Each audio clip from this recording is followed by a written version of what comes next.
Oh, from New York, New York, you are listening to Extra Time, presented by AT&T 5G. I am Andrew Wiebe with my partners in soccer, Charlie Davies, David Goss. It's a beautiful Thursday. We got a big show for you. Victor Wanyama will join us in just a little bit. We're talking you through the biggest playoff implications from Week 27. We got some good mail. We'll scatter that throughout. But we have a big tidbit this morning, Charlie Davies. Meg Linehan tweeting, one big tidbit on the USMNT side for y'all. U.S. Soccer will reveal the World Cup roster at an event in New York City on November 9th. Circle the date on your calendars, folks. That is the day we will all descend on Twitter and likely yell at each other for a long period of time, both excited and terrified about the prospects to come in Qatar. Shout out to my friend Meg Linehan dropping the big news. This is a New England club here, Charlie and Meg. It is a New England club here. Okay. I'm hyped. I don't anticipate too many new names being on that roster, but I could see a few surprises, and that is based on form versus a player who maybe got an injury or has dipped in form and hasn't been playing. So I'm excited. Let's go. November 9th. Let's hurry up. Charlie, were you doing anything last night? His voice is quite gravelly, Dave. I don't know if you noticed that. No, it's that Cape. It's that Cape Cod. He's just being zen. Yeah, okay. The salt in the air. Exactly. Just calms you down. Really gives you a nice equilibrium to everything about your life. It really does. New England. What do you want? The USMNT roster release for the 2014 World Cup was one of the worst moments, events, days, whatever I've ever experienced. So I am glad to know in advance when that will be. If you remember, Jurgen Klinsmann just dropped it out of nowhere. Dropped Landon Donovan, of course, at like 8 p.m. Eastern time on a Thursday night with no warning, and I don't even think they did it on a platform. Like it wasn't on ESPN or anything like that. We had to re-record our show that night. I was supposed to go on a family trip, and we had to stay and re-record our show because it was clearly irrelevant that day. And they also cut Landon Donovan, which didn't work out super well. So I'm excited to know when this is coming and what it will be. It seems like a learning experience for all, let's say, as to what maybe a better way of going about this might be. If you were going to plan this event, Dave, and I know that your significant other, soon to be lawfully wedded wife is an expert in this field. What would the event look like? I need to know. You're an NYC guy. Yeah, no, I'd probably do it in the overpass under the F train that leads to that field that people play Barry Premier League on the Lower East Side. I would light it up and I would go full on old school NBA intros for every single player. Next, roster spot number 13 from the Philadelphia Union Academy at 5'10". Is Brendan Aronson even 5'10"? I don't know. Brendan the American Aronson. Badger, Brendan Aronson. You had to have that I go full. We need like a mic that hangs from from some sort of ceiling, a la boxing ring, and we need to invite all of the Twitter sphere for all the reactions. We need boos, we need oohs, we need ahs. Also, Anders says in the chat that maybe we invite the bubble guys. Like I don't want like a super draft or like first round draft situation where we have guys sitting in chairs for far too long. Well, in reality, MLS Cup will have happened. So every MLS person will be available to be there, right? Yeah. Do we get a smoke machine? Do we have them run out of a tunnle? Do we have warm-ups like those rip-off, the button warm-ups? They could just like rip them off. Like, oh, okay, yeah, here we go. Got to jog around, The thing is, most guys will be in camp. So it's not like... Well, where's the camp? Could be in New York. Bubble camp. Yeah. I'm sure they'll join the show. All right, let's get into it. Big show coming today from the AT&T 5G virtual studios. As I said, Victor Wanyama will join us in a second. His midfield partner, the number 10 in front of him, Djordje Mihailovic. It is official. We talked about this. AZ Alkmaar is his destination. The price tag is pretty darn significant. It is the dream that he had to go to Europe. He had a press conference today and basically said, I will always have a fond spot in my heart for Montreal. They helped me level up 2 to 3 levels. And for Montreal, they hold on to him. We'll talk to Victor about what that means for the rest of the season and what he sees for Djordje's future, as well as his time in MLS. He's had a longer time than I think some people imagined, almost the longest stop of his entire career. So we'll talk through that one. We got some mail, and we're going to obviously talk about Week 27. We'll start with the biggest playoff implications this weekend. 2 really good national TV games, both on Friday night, and then also Hell is Real. So you could have a choice of a lot of things here. If you go to the top of the Western Conference, like Supporters Shield implications, Austin starts off the weekend, 8 p.m. Eastern against LAFC at Q2 on ESPN. Then right after that on ESPN, doubleheader for you, Portland, Seattle, and then you got Hell is Real on Saturday. That one's on MLS Live on ESPN+, but it's a class game on that platform at 7:30. Dave, what is your biggest playoff implications game, biggest hype? What are you most excited about? I don't think it's an exaggeration to say if there is a winner in the Portland-Seattle game, the loser might be done for the season. If it's a draw and they're both able to stay close, okay. But right now, there's 2 things you're looking at if you're a team in a playoff race. Points and the amount of teams you have to jump. Because at some point, you got to get over the ones in front of you. And we keep saying we think it'll be 45 points, 47 points, 46 points. It doesn't matter. It's the reality of the teams around you. If Seattle goes to Portland, picks up 3 points, they move ahead of them by 4 points or 3 points in the standings. They'll probably jump into a playoff spot by the end of the weekend. All those things. Same for Portland. Coming off 2 massive losses, including one to SKC last weekend on national TV. If they beat Seattle at home, they move back into a playoff spot. It puts you in the driver's seat. I think the loser might be already done with still 7 or 8 games to play. I think the thing what you said about jumping teams is important. And you mentioned sort of there, okay, well, if one of them wins, they're likely in the playoffs. Well, that's all like result dependent. You know, you have Nashville, Galaxy, Vancouver all in front of you right now. If any of those Nashville play Vancouver right, this let's weekend, let's say 2 of those 3 teams win, because obviously Nashville and Vancouver can't both win. You're not in the playoffs if you win. Yeah, the LA Galaxy have to fly to New England and play the Revs. I do not believe 2 of those teams. Okay, will well, I've seen crazier Galaxy things. have to go to the Revs and then to Toronto. That Yeah. is a tough road trip. Yeah. And again, Weeby, though, to your point, you cannot give up an opportunity to jump teams. You cannot see the Galaxy lose on Sunday and not have jumped ahead of them if you are Portland and Seattle, and then have the Galaxy going to Toronto and not be in the driver's seat where they have the pressure and they're chasing you. That is part of the reason why this is so huge. And then let's put in the emotional side, right? You can't take that out. It's Cascadia Cup.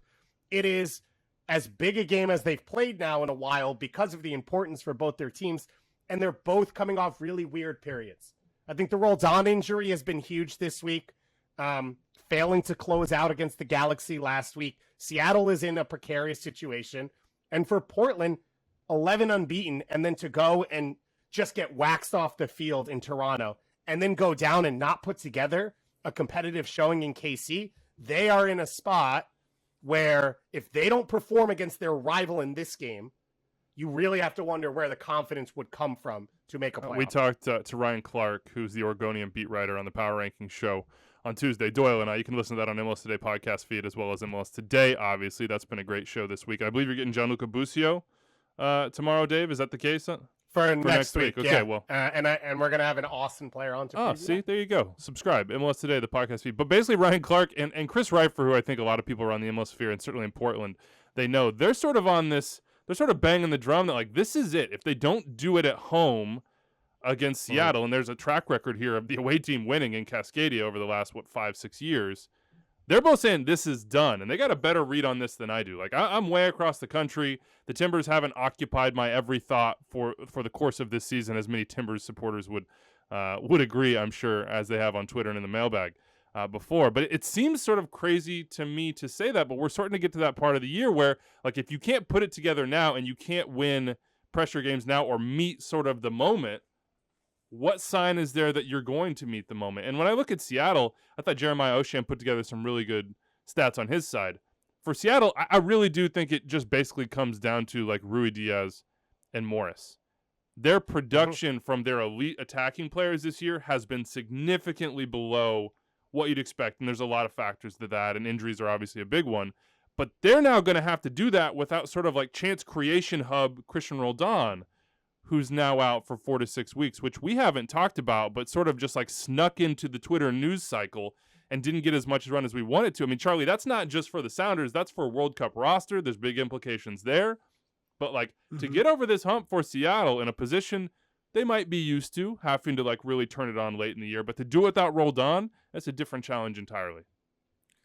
It is, and I feel bad for Roldan because he's one of those guys that's flirting with the last two spots in the 26-man roster for the U.S. men's national team, and I think this injury might have pushed him out because now that 26th spot is so much more valuable, especially when you're looking at the U.S. men's national team. Yeah, you want a player who's flexible, who can play a bunch of different positions, who isn't going to bring the group down. No, brings it every day in training. Great a teammate, someone who has the right mentality. That's Christian Roldan. But considering that, man, we can bring a player who maybe hasn't been involved that much in the group, who's coming in hot, who's in form. Now, I think that unfortunate injury kind of takes him out of the picture. I understand what you're saying, Charlie. The one thing in his favor is, if we're being honest, he's not really being brought to play, right? He is that last roster spot. He is a Swiss Army knife, but he is a locker room guy. He is a culture guy for this team, right? He hasn't even played in World Cup qualifying behind guys who are not part of the roster, right? Guys have been brought in, played, and then taken back out of the team in the time that Roldan still has been called up to every roster spot. And then you add in Sebastian Lletget, sort of taking a step back and probably won't be a part of the roster as well. So, of course, he'd always want to be playing, and you'd want him to be playing. There is a space, though, where if he's healthy, he still has a chance to make it, because the role he plays in the team is not, well, what did you do last week on the field for Seattle? And while I agree with you about some of these hot guys, we're talking 26 roster spots. Are they really even going to play? Yeah, and that's where that debate sort of comes into it. I disagree in the sense that now the 26 players that you bring, maybe you could play. Like, the expectation is no longer, oh, if you're 23, 24, 25, 26, you're not playing at all. You are not playing. You are only playing if there's an injury, or you're only playing if, we've already qualified and I want to rest some guys. I think now 23, 24, 25, 26 could be used if you want to change tactics completely in a match. And so the expectations are you can play. You might be playing. We might need to count on you. And that could be a player like Jordan Pefok, who's scoring goals in Bundesliga. It could be a Georgi Mihailovic, who hasn't been in the picture but comes in hot, and he continues to keep forming. Montreal gets in the playoffs, has a deep run. Now he's in the 26.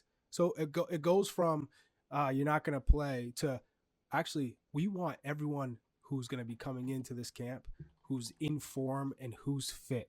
And unfortunately, Christian Roldan will not be one of those guys with this. So I'm looking at the World Cup in 2014, and then I'm looking at the schedule in this World Cup. And one of the big sort of storylines that I don't think is being talked about quite as much as it should be in terms of what you're talking about, Charlie, which is, how do you utilize 26 men? How will the climate play a role in Qatar? We're not completely sure about that, obviously, at this point. But it seems to me, and I'm just looking at the dates here, there's a big difference in, like, the breaks between games. So the U.S. had 6 days between Ghana and Portugal, and then it was just 4 days until Germany. And then I think it looks like 5 or 6 until Belgium. The U.S. has 4 days until they play England, between Wales and England. Then they have another 4 days, just 4, between England and Iran. You're talking about, in that sense, a difference in 2 days of recovery, which is pretty significant. And then we don't know how sort of the climate aspect of this is going to affect. Now, there is much less travel. That part we have to be clear about. Like, I remember in Brazil, you were talking long flights, literally everywhere, to every city that you went to. It was a half-day journey. That's not going to be the case in Qatar. Also after a full season. And this is going to be, for MLS players, a full season, but a half season for European players. So I think that's one of those sort of under-the-radar themes of this World Cup, is just how does recovery time affect how you choose players, and can you afford, even though I get what you're saying, Dave, because Mix Diskerud didn't play a minute in that World Cup, and he was spot number 23. It may be that player doesn't play, but then Christian's going to miss that September camp, and that's not a make or break for him. His case has already been made. If but he's injured now, so he doesn't have that opportunity to come back and show them that he's ready to go. He's fit. He could contribute if it comes to that, because it might come to that. I don't know. It's sort of heartbreaking for Christian Roldan, to be honest. Yeah, it sucks. It's brutal, and I said it with Susanna on our show today. He is, to me, one of the poster childs of the sport in this country, of just the opportunity it can give you, the ebbs and flows of it, his passion and desire for it, the way he was raised in it. And so he, I think, is as special a person to make a World Cup roster as there is. I would add, though, on the rest thing, remember Mexico, Panama, and Costa Rica, 3 straight games in the end of qualifying, and Greg Berhalter pretty much played the same team when he could the entire time. It's a young group. It's a group that he's trying to solidify. So I would throw I think that that's in there completely as well. fair. What about the Sounders side? Dave, do you have any thoughts on how this affects their ability to make this run? Because this is not, it's just not ideal. Yeah, and for him, he, as much as he would be, he needs them to make the playoffs, and he needs to put a playoff run in, because every single time will be an extra game that he can play. It does, and we saw it against the Galaxy, it does feel like it'll move them into that back 5, which puts Nuhu Tolo in a more comfortable spot, but they don't have Brad Smith, who was such a huge factor last year. It would be interesting to see if Leo Chu can get a role as that left wing back to try and bring a little bit more to the attack. I don't hate the idea of Jordan Morris playing centrally for the rest of the season alongside Rui Diaz and just, be goal dangerous. He looks efficient. He looks confident right now. It takes away depth for them, and it takes away versatility. I would say with the best 11 they can put out there, if Rui Diaz is healthy for the rest of the stretch, it feels like enough for the Sounders to still make the playoffs. On the Portland side, I thought it was interesting what Ryan was saying on Power Rankings, which is sort of like Gio is not individually questioning effort in the case that he's not like, if I was Gio, I'd be like, Charlie, you're not giving enough to Extra Time these days. Like, I'm saying it publicly, man. We need more from you. You should have drank some hot tea, like with some honey in it before the show. Like the state. Charlie's just trying not to wake the up state anyone of your voice from a is nap. not what we need it to be. Like Gio's not saying that about his team, but he is sort of saying in broad terms, like the effort, the urgency, the commitment is not there. Now, if Sebastian Blanco can get in form, if he can somehow get Nishgoda in form, maybe they can make this jump, but it just feels like the balance is not there for this team right now, both on the defensive side and the attacking side, and that may hurt them in the long run. Let's keep going on biggest playoff implications this weekend, though. Let's see. I'm not going to take Austin LAFC, and we talk about those teams so much. We'll get to that in a second. Charlie, what do you got? Well, one, I love Goss's pick. It's a massive match for Portland. I feel like if they lose this one, they will be out because they're at Orlando. They still have Austin, at Vancouver, Cincy, at SKC. Even though SKC is not great, it's still a difficult game. At Austin, Atlanta, Minnesota, at the Crew, LAFC, and at RSL. That is a really difficult schedule for Portland. I don't see them. If they lose this game, I don't see them making the playoffs. But my choice is going to be Hell is Real. Give me that. Cincinnati hosting the Columbus Crew.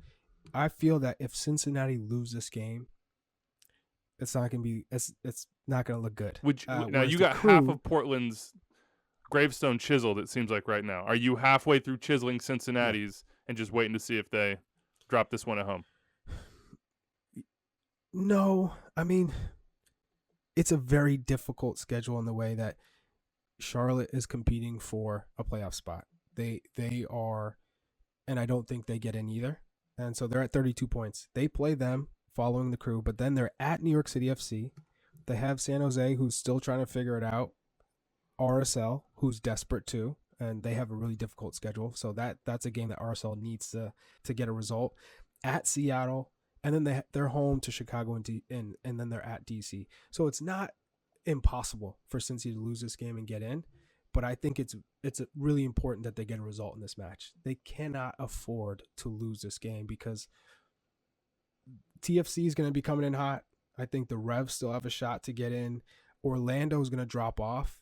I think that they have a really difficult schedule, and I don't think they're that great. They don't really have a goal scorer, so I think they're going to drop off. So this match is huge for Cincinnati. Do you believe it?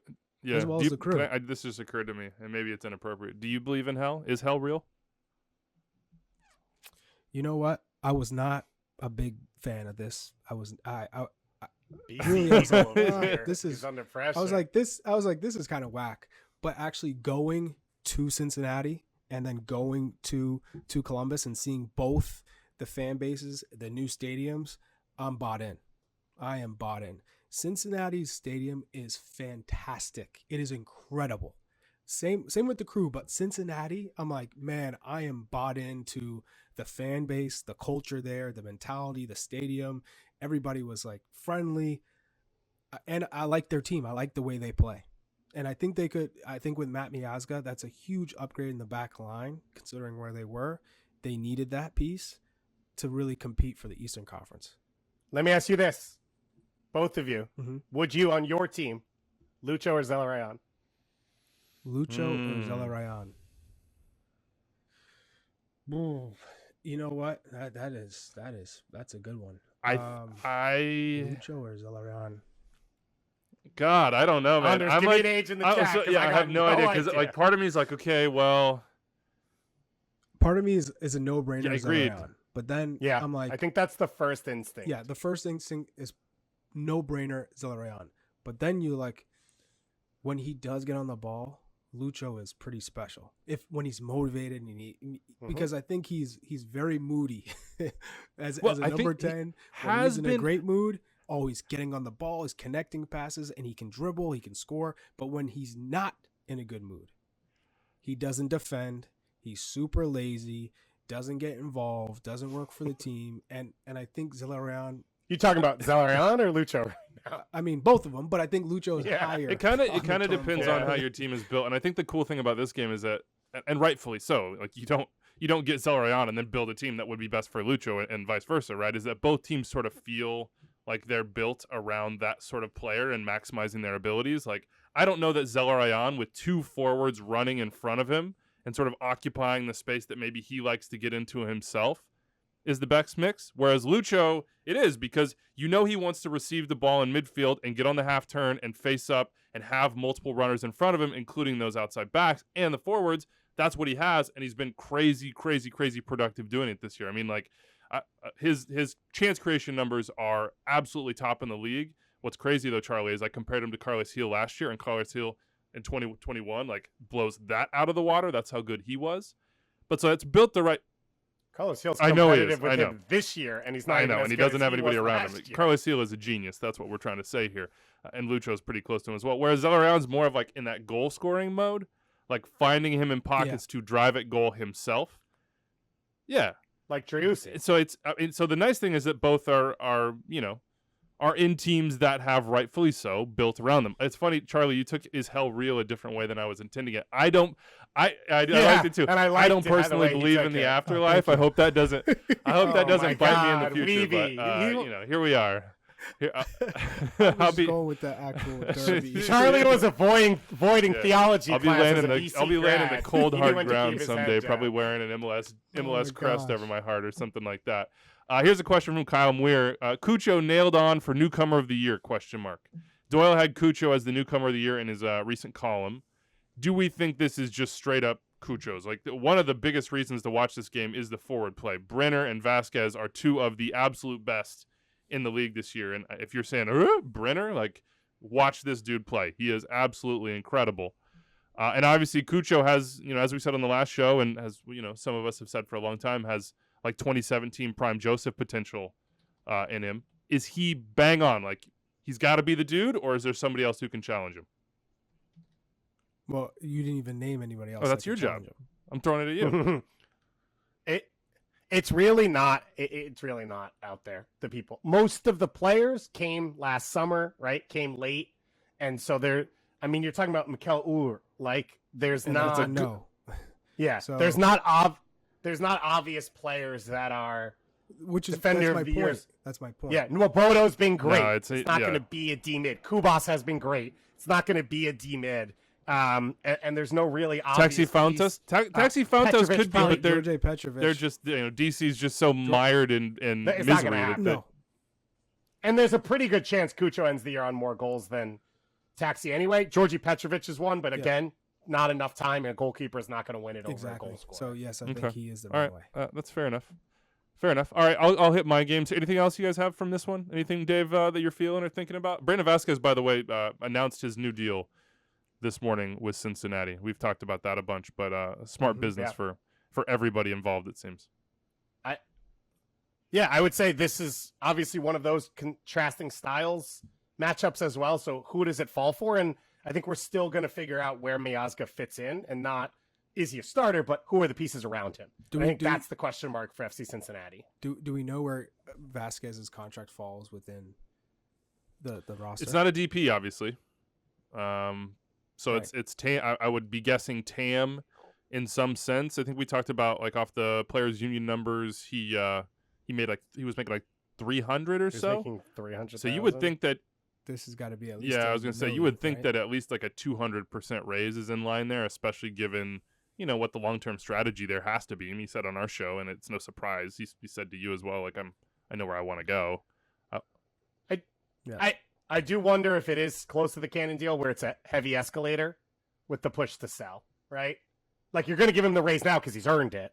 But I wonder how much of it is backloaded where the concept is, if you don't sell me, I'm making $1.2 million here. If you do sell me, that's probably what he wants at that time in his career. There's probably a World Cup incentive there too. Could be. There's a World Cup incentive for Cincinnati on the selling side as well. You got to say that would be quite helpful for any future transfer fee case they might make to other clubs and to his profile as well. Okay, so you got FC Cincinnati Columbus again. That's Saturday, 7:30 p.m. Eastern, MLS Live on ESPN Plus, and we have the doubleheader on ESPN. How do we feel about that? Cincinnati's like one of the stadiums. If I have a top 3 of cities and stadiums that I want to go to see games at, and I know that sort of the March thing has become a running joke over the years at this point, but I just want to go see that stadium. Sorry, I wasn't going to. I'm always hungry and like sort of desperate to be in the new buildings in MLS and to just sort of feel that both the past that sort of ruminates through them of what we didn't have and now what we have, but also the present and the future. So that's among the many I would like to go to. I haven't been to Columbus's new stadium either. I mean, post-COVID, I got to start checking some of these off the list. I want Cincinnati to make the... You can bike to Columbus's stadium. Could you scooter? I know you're more of a scooter guy. Fun. I love an electric scooter, and yes, the answer is yes. You can, I assumed as much. Here are my games from Week 27, biggest playoff implications. Given it's my choices, we're making a. I don't know if 2 is a list or if it qualifies. You guys can chime in on that one. I got Revs Galaxy, taking the Revs off Charlie's plate for once. Sunday, 8 p.m. Eastern, MLS Live on ESPN Plus. Look, Galaxy are right above the line, and Charlie, you mentioned it. They got a really tough trip coming here, and they're sort of up and down, up and down, up and down. If they can get a win on the road, that's going to be a huge boon for them. And the Revs just need to get points, and they darn certain got to get points at home.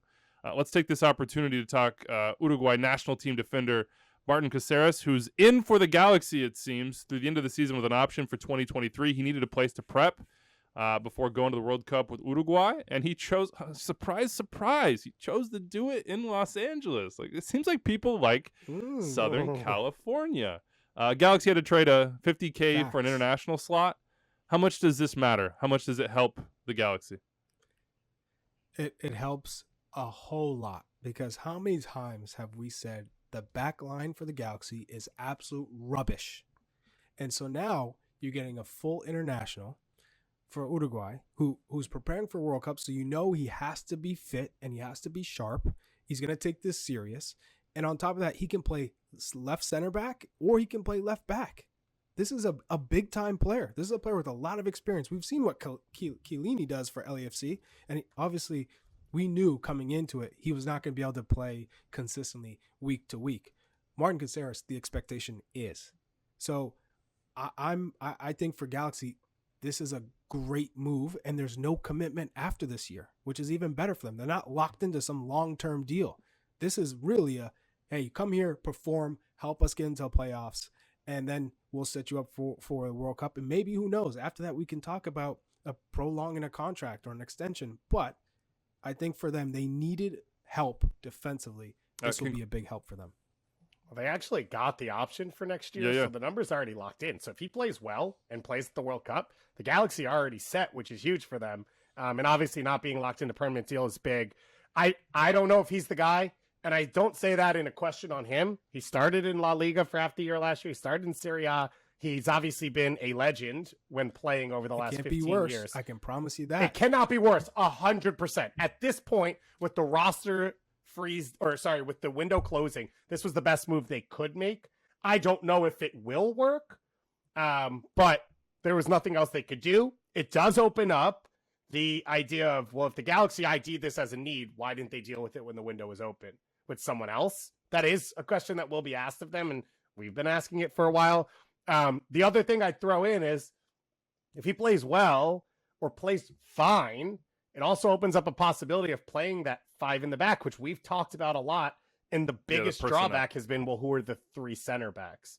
So if he is the fit that can sort of bring that, now you've got the 2 forwards up top. You've got both of your wing backs who are probably truly wing backs in Araujo and Edwards. And now you probably have a formation that fits Puig well to have players around that he can create for, play into gaps, things like that. So if that's the end game of how this works out, it could be great. But I've said this 3 times today. Giancarlo Gonzalez, Derek Williams, every time they've tried to, we're roster strapped, we're cast strapped, we're international roster spot strapped. Here's one player that we can find, the only person who fits. Well, that's why you said, like, why wouldn't they just address it in a long-term sense in the summer? I think that's kind of like the case in point of why they wouldn't. Like, you got to let this season go and then see how your contracts shake out for 2023. And by doing it with Caceres this way, you don't have, as you said, a long-term commitment. You've got a little bit of a runway to see. And if it works, it works. And if it doesn't, it doesn't. But you're not committed long-term. Salary cap-wise, I got to imagine it's a little messy for them right now. And maybe this offseason, maybe options and everything else, they can clean it up. Breaking news. I mean, he likes Southern California. Who doesn't? Who doesn't like Southern California? Big other. I didn't say this, I don't think, but congratulations to Matt Polster on the extension in New England as well. He's been a really important piece in the midfield for them since he arrived. Let's talk. Also, Charlotte, Toronto FC is my other one. Just got to throw it out there. 2 teams below the line in the East. Charlotte at home. They don't win on the road. They got to win their home games. And Toronto FC are just like, if they lose more than one game the rest of the way, they're done. They basically got to like win 5 out of 6, I want to say. I think that's how many they have left. So this is sort of last chance saloon sort of stuff. Yeah, for both these 7 teams. Left. At Charlotte, Galaxy, Montreal, also, at Atlanta, at Orlando, Miami. Charlie's on that form guide like it's his job right now. Also, TFC put a 5 spot. Yeah, TFC put a 5 spot on Charlotte at home like 3 weeks ago. So the difference there has to be still enough for them to get that result. Otherwise, yeah, as Charlie said, he'll round extensions also for Andre Shinashiki and Brant Bronico. New contracts there. Shinashiki 5 goals and assists in like 700-ish minutes since arriving via trade.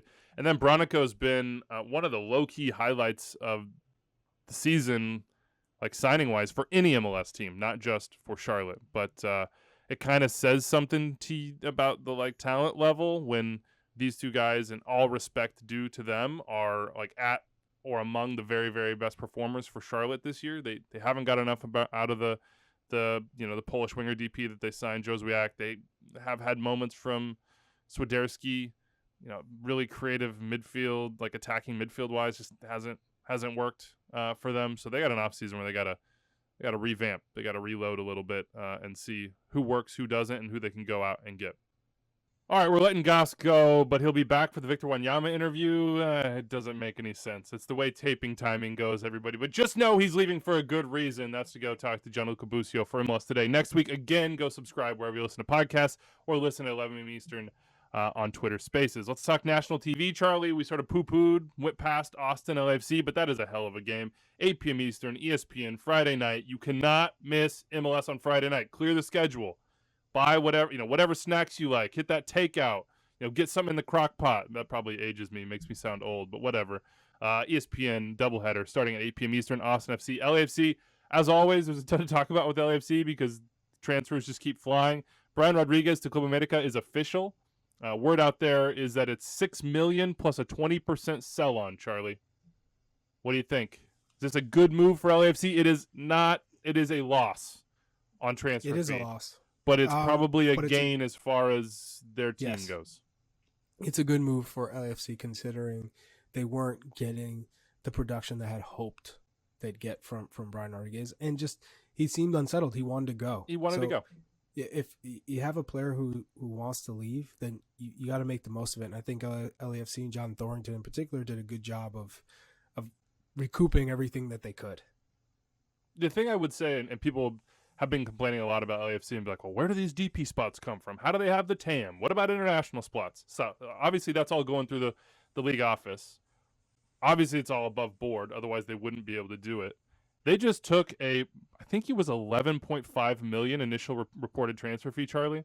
If that's the case, and look, there is a 20% sell on. It's possible that he works his way back into a big place in the national team. You know, he's an Uruguay international. He's thriving for Club America. He's still young. He could be sold on, Serie A, La Liga. He could go and have a big career in Europe. There could be sell on coming to them. But when people complain about what LAFC is doing, I just also want to point them to the fact that they were willing to, their ownership, to eat a significant loss on this one. And not just eat the significant loss, but also turn around and go invest big money outside that into Denise Bouanga and others. Like, the ambition is what I just keep pointing to and saying, we need as many clubs in the league in whatever form they want to do it. They may have different sort of, emphasis within their organization, whether it be their academy or different areas of the world that they scout or the kinds of players that they bring in, young or in their prime, etc. Like, this is ambition personified. The willingness to lose money, first of all, to spend a ton of money on a big prospect, convince them to come. It didn't work out.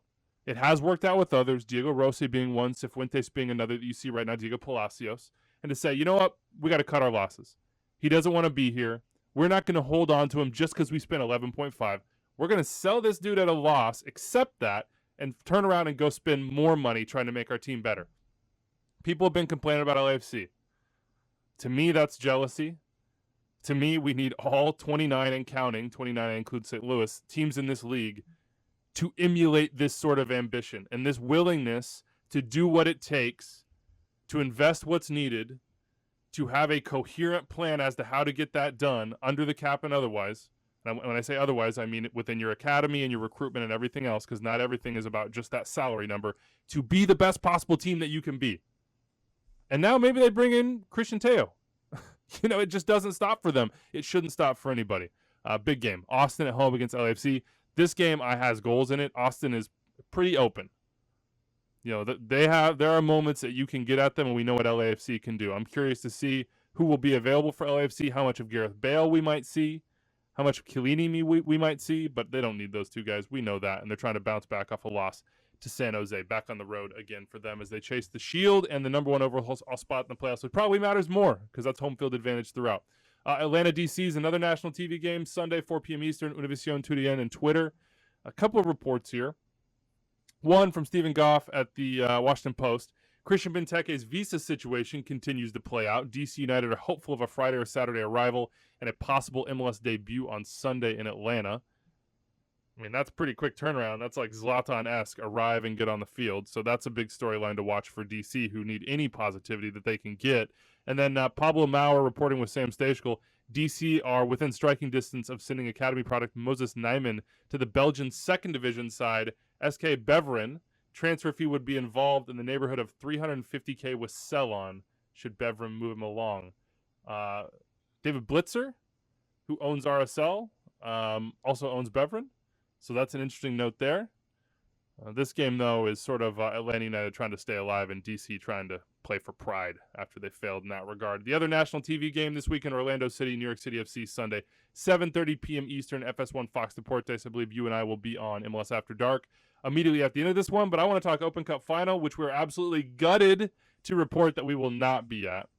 Charlie had a whole itinerary at Disney World set up for us. He's a noted Disney aficionado. But Orlando has sold out that Open Cup Final, Charlie. So they're chasing the playoffs, and they're trying to get a trophy.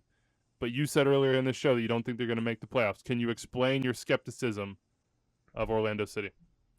Yes, I just think they're too inconsistent in the attacking half. So when you don't have a striker who you can depend on game in and game out, I just felt like watching Orlando City, they were missing that attacking flair that they had at times. Is it striker or is it chance creation? It's because I actually think Eric Nkara, that's fair. He's maybe not in the upper echelon, But they had something with Pato sort of playing as that 10 and Pereira behind him. And Miguel Gallardo, again, on Power Rankings, I hate to just keep pushing you to it, but it's a really fun show. Doyle and I talk to people all around the league. Gallardo made the point that they had found something with Pereira, more deeper line, because it allowed them to link the attack to the back line. I agree. And then with Pato in that space underneath, because Pato he could 10? both be Is Pato a 10? He's not, but he could be a creator and a goal scorer in that spot, and they needed both. And then Pato has surgery, he's out, and now that's off the table once again for them. I think Pato is a 9, or he's a second striker. I do not think he's a 10. Now, I think he had to play there because they didn't have a 10, and they needed to get somebody else on the pitch. So he was the best player to make that transition. So I think for Orlando, the silver spoon, if you will, is winning U.S. Open Cup to guarantee yourself a spot in CONCACAF Champions League for next year.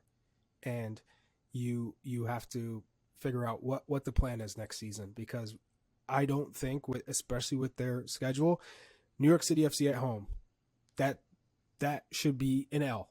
Seattle, who is also needs to get going, could be an L. At Philly, then Atlanta. At Philly is not a win. No, home at Atlanta. Oh, at Philly is a loss. Then you have TFC at home. That to me too is, but even though TFC's backline's not great, then at New York City FC, that's an L, and then at Miami, and then home to the Crew. That is a super difficult schedule for a team that is not given confidence and hasn't been consistent. So for me, they're going to drop off considerably. They're at 36 points down. They're in 5th. I could see them in 3 weeks' time, by the time they're facing Atlanta at home, that they're out of the playoff spots. That was a huge win for them late against Charlotte FC. Mm-hmm. It cannot be overemphasized. And at this point of the year, it's get them any way you can get them. And Oscar Pareja seems to have a way of doing that. We'll see if he can get them to the playoffs and if they can win the big one at home against Sacramento Republic in the Open Cup final. We'll have a big preview for that one that week. But one piece of news I forgot to throw in here when talking about LAFC before we get to Victor Wanyama is Mamadou Fall loaned to Villarreal, Charlie. We've been hyping this dude up for a hot second. He was going to be a 22 under 22 player for sure. I don't know if he still can be because he's on loan. We'll have to revisit the rule book on that one. But it's a loan immediately, and it runs through June 2023. So through next summer, LAFC could recall. He fell down the pecking order. You know, Eddie Segura came back. Chiellini's in the mix now. What do you make of this move for Mamadou Fall? What does this mean for him in his young career?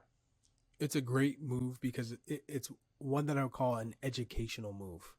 And he's been there before, remember. He spent some time with the club. So it's not a new situation, which is good for him too.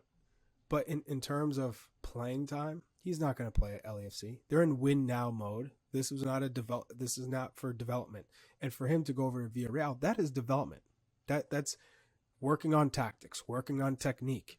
He is a physically imposing central defender. He could be big time because he does get up. He's incredible on set pieces. He can jump like no other. I think for him, it's just building off of the experience at Villarreal, the competition he'll face every day, getting quality coaching every day. Where they're going to focus like specifically on him and his development, I think is going to be a great move for him. So it always depends on your mentality. Are you ready for challenge? Are you looking forward to growing and learning? Because that's what this is about. And so I think it's a good spot to be in, to be amongst La Liga players. What do you think about Georgie's move before we talk to Victor? The transfer is official. AZ. Yes. It's a fantastic step. Like $6 million-ish. Yeah. You didn't want to see another player go from MLS to Chelsea or to a top club in that's playing in Champions League. You wanted a player to make a jump that he would be expected to contribute right away. And especially the league favors attacking players. He's going to have space. He's going to be isolated 1v1. That's where you want to be. And in Holland in particular, it's all about the 4-3-3. It's all about attacking and creating space, isolation, tactics. I'm all about this move. I think it's a great move for him. you talk about, hey, that move to Chelsea, and we've sort of seen the loan army. I think you throw out like an Mm-hmm. Eric Palmer Brown, Man City. You throw out obviously Matt Miazga, who we now see come back to MLS. The Netherlands is going to be a place where Georgie can thrive, and that is a good thing for his career and sets him up for a bigger move down the line. Also, like both congratulations and like sad trombone to the Chicago Fire. Congratulations because they get 10% of this transfer fee, so they're probably going to get in the region of like 500K in GAM. They can convert it to GAM. So that's pretty cool for them. Like that worked out well, but also sad trombone because it took Georgie leaving his hometown club within MLS to go somewhere and thrive. Now, they got the original transfer fee, obviously, from Montreal, and that's been spent on the roster. But there's a little bit of sad trombone here for the Fire, as well as just rewards for that sell-on fee that they got as well. All right, let's talk to Victor Wanyama. It's an AT&T 5G call to the field. To Montreal we go. Victor Wanyama hanging out with us today. Victor, happy to have you on Extra Time. Welcome, man. Thank you, man. So I want to start actually before we get to present day and this team and all the aspirations that you guys have. What a wonderful 2022 it has been. You signed with Montreal on March 3rd, 2020, and I cannot imagine a more difficult time to sign with a new team to change countries than you would have had at that time. Can you take us all the way back to your decision to come to MLS and what those first, I say weeks, but it's more like months, maybe even a year were like for you in Montreal?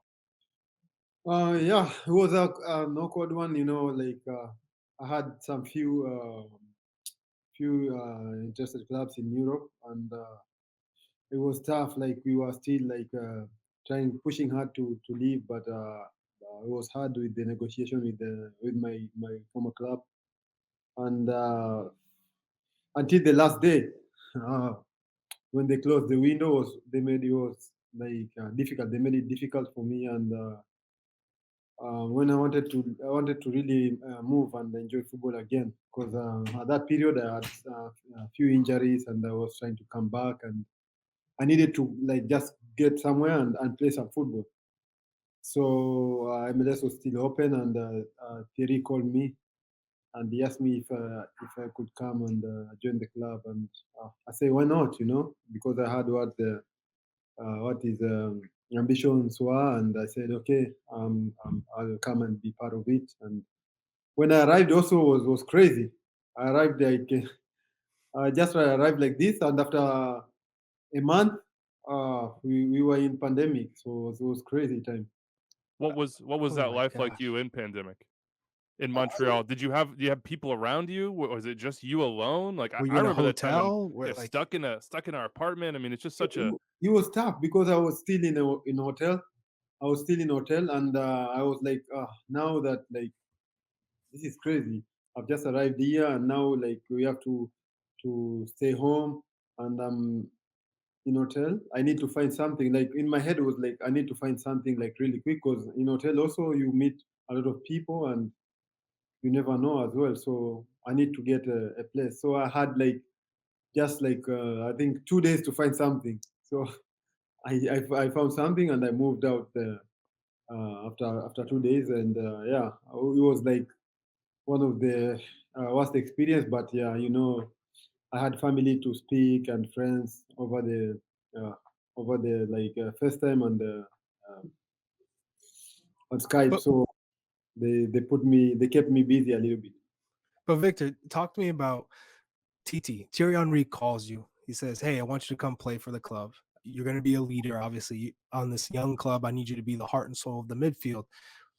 How different is he than Wilfred Nancy? Because it seems like you come over, you have this expectation, I'm going to be learning from Thierry Henry, and he's going to help me in this club win. And all of a sudden, Wilfred Nancy comes in, but Nancy has got you guys playing incredibly well right now. What's the transition been like from Henry to Nancy, and when you got that initial call from Henry, what was going through your mind? Yeah, with Audrey, I think we didn't do the full. We didn't get the full. I can say like transition, because he was trying to get us like playing his way as well and training his way, and we didn't do it fully because at some point then he left. But with with the coach now, Wilfred. We started like in preseason, and players kind of understood like so quick the philosophy, the style of play, and there was a lot of videos as well, not only like on the pitch, but a lot of videos, and that way we had a style of play, and we were ready to go there and have a way of play and enjoy it as well. Is that what makes Wilfred Nance so good? The details, the way he explains it, because it's been so quick, the success. What makes him a great coach?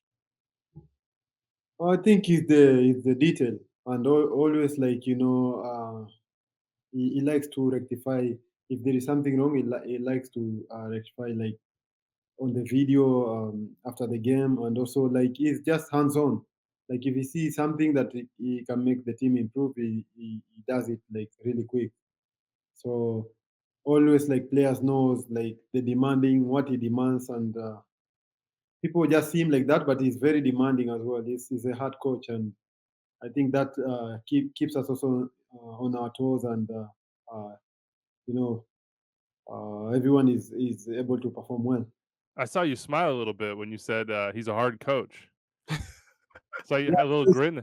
Because if you're from outside, you can see like he's very polite, but he's very demanding, and he's very, of course, outside football, he's a very nice guy, and he's he's like his humanity side is really good, because he will help you outside football with the family, with anything you need, and also on the pitch he expects you to do what he wants, and he expects you to be professional. So when it comes to the pitch, it's also tough. Also, all business. Describe for people out there that maybe don't completely understand how Montreal plays. How do you see it from your point of view? What makes this team successful? What are sort of the basic tenets of what you guys are trying to do? It's just like trying to play from the back, and also try to press the opponent, uh, try to play the high line and press the opponent up the pitch. Win the ball. Immediately you lose it, like win it back as quick as we can. And also, we enjoy like keeping the possession and trying to make to break the teams down, and when you keep possession, you break the teams down mentally, and it can be easier for you to get goals from that. You are literally 5 points with a game in hand from the top of the Eastern Conference from Philadelphia. What is the difference between last year's Montreal to this year? And you're just your role. It seems like you found a good groove. You understand the league. You understand the tendencies of your teammates. What's the difference? How are you guys hitting on all cylinders right now? I think I can say the difference is like now players understands the players, they understand like the philosophy more, and they are more freely, and compared to last season was a little bit unsure. Like we didn't know. Some players didn't know like, oh, okay, this is what we have to do, or this is what we have to. This is my role. This is what I have to do. But now they understand. They understand it more, and they are like they have been given the freedom to Mm. do whatever they want on the pitch. And also, I think last season we were unlucky. This season, everything is going well, and we are able to get the points that we had to get. Last season, we were like sometimes play well and we don't get anything out of the game. So this season is quite different. One of the big steps has been Georgi Mihailovic. Just the start of the year, from the first kick of the first game, it feels like a new player. What have you seen from his development? What's changed, and how does he sort of affect the game for you guys? Yeah, we know Georgie is a great player. He started really well for us before he gets slowed down by the injuries, and he's a creator. He's a player that if you give him freedom, to move freely is going to create a lot of chances. He's going to also get himself in a better places to score. So his movement is very intelligent. His movements they're really good, and also being getting like that freedom to move wherever he wants to move makes him even more dangerous. You don't And give him that freedom he in enjoys training, that. right? Sorry. You don't give him that freedom in training, though. You In training, you Iron sharpens iron, Charlie. Like these are diamonds scratching each in other, right? training, in training also he's a hard guy as well. He got me 2 days ago, okay.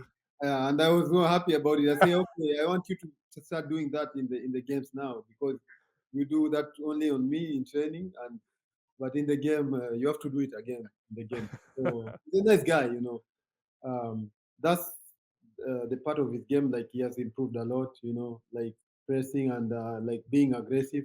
He has improved a lot from last season, and he's get himself to a complete player for me. You you know a little something about climbing the ladder in Europe? You Yeah. sort of like moved up and up and up in your career. And now Georgie is going to take that step and go to AZ Alkmaar in the Netherlands at the end of this season. And it's good news, obviously, for Montreal that you hold on to him through the end, and maybe he can help you get to the ultimate goal. How do you think he'll adapt to that step in his career? Do you think he'll have success there? For me, that was the best move. Like it was a smart move. Um, you need to build. You don't need to like go up, and then after when you're up there, you don't have enough game time, and then you can only come down. For me, is get himself a great move, and from there, I think he will kill it. In just for me, I give him like a season to figure things out, another season to fly. So within those 2 years, we see Georgie in bigger leagues again. We see him in Premier League, or we see him in Bundesliga, big team, or Spain in a big team. So he has that, he has that talent, and whoever made that, whoever made that decision for him to go first to Holland, he was a smart move, and I think he will do well there, and he has a lot, he will have a lot to learn there, because the league is very good. Let's talk about a guy who plays next to you as well, who's getting, this is the sort of the where MLS is in the world sphere at this point. Our young players are in demand, and Ismail Kone seems to be in demand as well. He's gotten to the Canadian national team. He has taken a huge step this season as far as his development. Playing next to him, what do you think about him as a player and how he's grown since your time in Montreal? Yeah, he has grown. He has grown really, really fast. He's done well. He understood now also the things that the manager wants him to do, and for me, is not a coincidence. Like he's been one of the hottest prospects in MLS, and everyone in Europe is coming, is watching him, and they want him to get his signature, because he is he's a guy that he needed time, and he needed a bit of he needed a bit of time to know, like how to play like a mature guy, and now he's done that. Now he's really matured. He has really matured. He's playing his football like he has 10 years experience or something. So you could see like how he plays in the league now. He understands everything, and he knows what to do. So for me, he's also not going to stay here for long. He needed to Wow. play next to Victor Wanyama, right? That's the goal. That's It's not the a key. coincidence, right? Victor, you come into the club, and now all of a sudden these young midfielders, everybody wants them. You need to make I say to him always, we need to make each other better, and I talk to him a lot. I tell him, what to do according to my experience, what I experience, and what he can change and what he has to do more, and he knows that. So for me, he's a really big player. He's already featured in the Canada national team, and for me, yeah, if he continue like this, he's gonna have a bright future. That's what's up. I'm curious now that you've seen the league, you've been in and out of different stadiums. which team in the Eastern Conference do you feel gives you the toughest test, the toughest challenge? Which players come to mind that you say, man, when we got to play against this group or this one particular player, he gives us a difficult time? Who will I say? Eastern, I think. He's gonna say no one. No, I can't say no one. I I think They would say Victor, right? No. I think in the Eastern, the teams that they are awkward teams, you know. There is Philly. There is some Nashville was in our group at some point in last season, but I would say Atlanta. Atlanta. Yeah, Well, Atlanta. you don't have to worry about them anymore. Yeah, but you know, I don't understand like how they don't get the results. But against us, they have done well. I know we've drawn away and we beat them at home, but they are the toughest team to play against. You know, like they know how we play, they understand how we play, and they always try to get the Is there a player though? Is get there us. one player that you're like, this guy's good? They have a lot of dangerous players. They have like what's the boy's name? Almada, probably you had Yeah. a little Almada with you, probably Araujo a little bit as well in that. Rojo as well, and also they have Martinez. So they are Mm. they really have like killer instinct player. Like you know, if you give them a little space, they can kill you. So that's what they makes them dangerous. You know, they need just a small space to finish you. But this season, I think things have not gone their way, and they have been struggling a bit. But they have some great players. It has gone your way though. You guys are sitting second in the Eastern Conference right now. What is the conversation in the team about the goal for this season, the stated goals, and sort of what you can accomplish? Yeah, I think we just we want to like be humble. You know, we are doing well, yes, but we don't want to be ahead of ourselves. We just want to take game by game and make sure we can be in the playoff because you know MLS again, you know, it's crazy, and It is crazy. we just need to be in the playoff first. So first of all, secure the playoff spot, and then we'll try and compete to see where we can finish. If it's going to be top 4 or top 3, it's going to be great. Last one for you, and we'll let you go, Victor. You know, I was looking at your career, and I think other than Southampton, Montreal are now the team you've played the second most games for overall. You've been here for a while now. What are sort of your impressions of MLS as a league, as a competition? And is this a place that you wanna stay long term? I know the start was a little bit bumpy because the world was crazy, but it seems like you've sort of really settled into your role and your place within the club. Yeah, first of all, when I arrived, I didn't understand the league very well. It was a bit difficult. But now, you know, the league, to be honest, has improved a lot. You see, like younger players going to Europe, you know, doing well here and then going to Europe. You see some of the European like big guns coming also here when they're still also young. You see, like now, every team, you know, having investing in young players, and these young players they have brought something also into the league, and then they made the league better. So I've seen the league growing since I've been here. So it's not it's not a ping pong anymore. You know, like before when I arrived, some teams they were only ping pong. You know, like hit and rush and you know body. But now Call him out. Call him out. Call him out. I like the ping pong. I'm gonna start calling it ping pong. Yeah. no, and Call now, him out. now they are playing more. You know, trying to build up and pressing more. It's really good. It's really good. And how do you see your future? Is this a place you want to be long Yeah, term? you know, it's a great league, and you know, I'm happy now. I understand the league. I'd like to play for the longest time here in this league, and Yeah, you're hopefully, still a young guy. You're still a young guy. yeah, I'm still. I hope I can play for a long time here. That's why I'm saying so.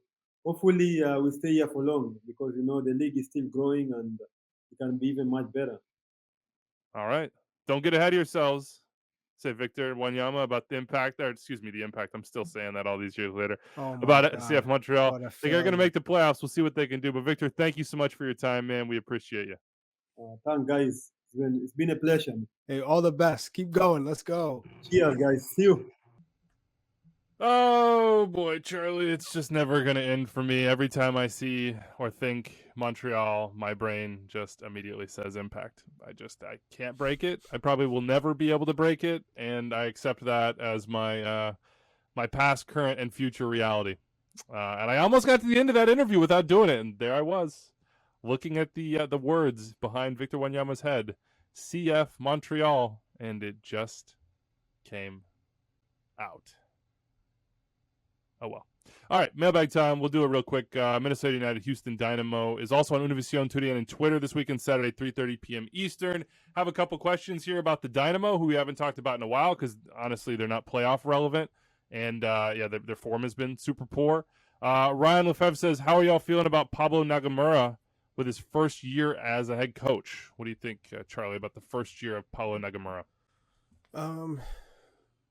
The jury's still out. This is not he needs to go. This is not that type of thing. But I would say you would not tell me that he is the man for the future yet. I think it's still a work in progress. Next year was always going to be the year. I think that's always the second year is always when you can tell if the guy is the right man for the job in terms of, okay, have we progressed from last year? Because last year is a lot of tinkering, figuring out things. You're trying guys in different spots. You're trying to see who you could build around, who's good in the locker room. There's all those things. And they were hamstrung on the roster too. They were hamstrung on the roster. Yeah, and I knew that. You were getting an incredible player in Hector Herrera. That's not going to change this club right now. That was not a piece that was going to always put you into the playoff spot. That just wasn't happening. What I will say is the back line needs to improve at a minimum. That similar to Galaxy, the goalkeeping in the back line have been issues for Houston this year. So that's going to need to really improve for them to take a huge step forward next year. Yeah. I just don't think you looked at their roster, you compared it to the Western Conference.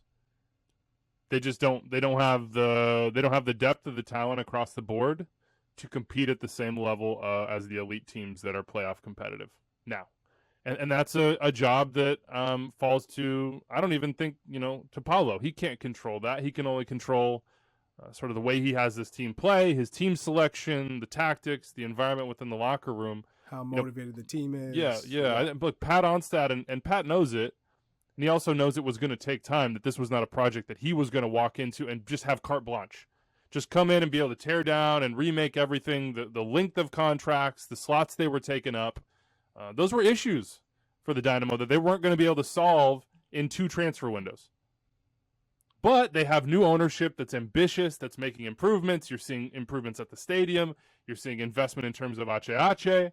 But they need more talent.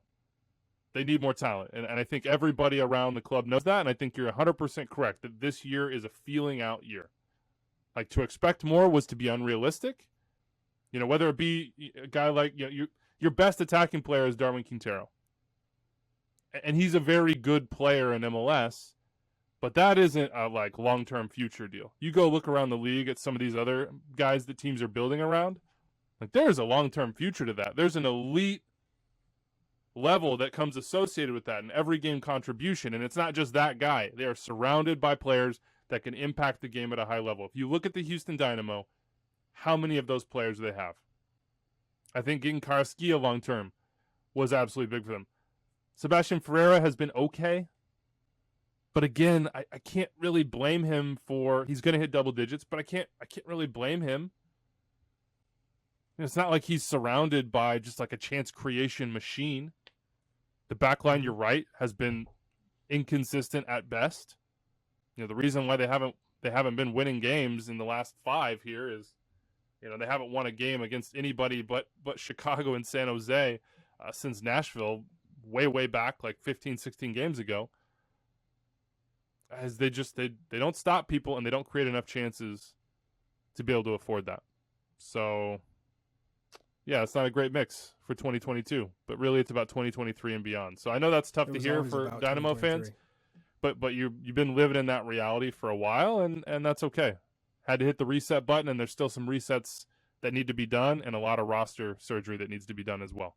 All right, that's it for us. Big thanks to Victor Wanyama for joining us. Monday, Goss, Doyle, and Kalen will be here to break down Week 27. I will be in Chicago with Anders. We're having a chat with Greg Berhalter, and we'll have that on the channel very, very soon. So have a great weekend, everybody. We'll see you then. Charlie, big thanks to you. Thanks to Dave as well. Go subscribe to MLS Today. Adios.